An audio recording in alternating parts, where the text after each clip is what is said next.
Bu nə üçün istifadə olunacaq deməli, mən sizə ondan danışım. Deməli, siz əgər məsələn hansısa bir dənə ştatifi qurdunuz və ikinci ştativ aparmağa özünüzlə axotunuz yoxdur, istəmirsiniz ikinci ştativ aparmağa. Bundan alırsınız, bunu qoşursunuz ştativin ayağına və ikinci kameranı bağlayırsınız bunun üstünə və ikisi eyni yerdə kameralarınızı saxlaya bilərsiniz.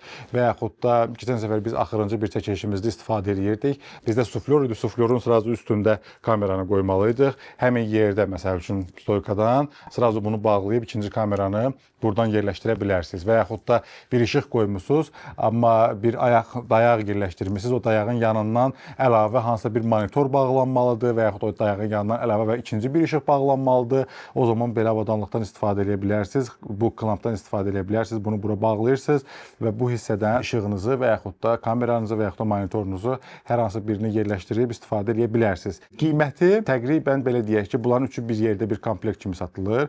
Bizdə endirimdə olduğuna görə mən almışam 66 dollara, amma orada 30 dollar endirim var idi. Ümumiyyətlə mən gözləyirəm belə endirim olan vaxtlarda belə avadanlıqlar almağınız məsləhətdir. 30 dollar endirim var idi. 66 dollar almışıq. Deməli 96 dollardır qiyməti. Çatdırılma ilə biraz çəkisi ağırdır. Çatdırılma ilə falan təqribən 150 manata maksimum başa gələcək. Amma bu sizi əlavə hardasa ayağa aparmaqdan və yaxud da əlavə ştativ aparmaqdan bu kimi işlərdən qoruya bilər.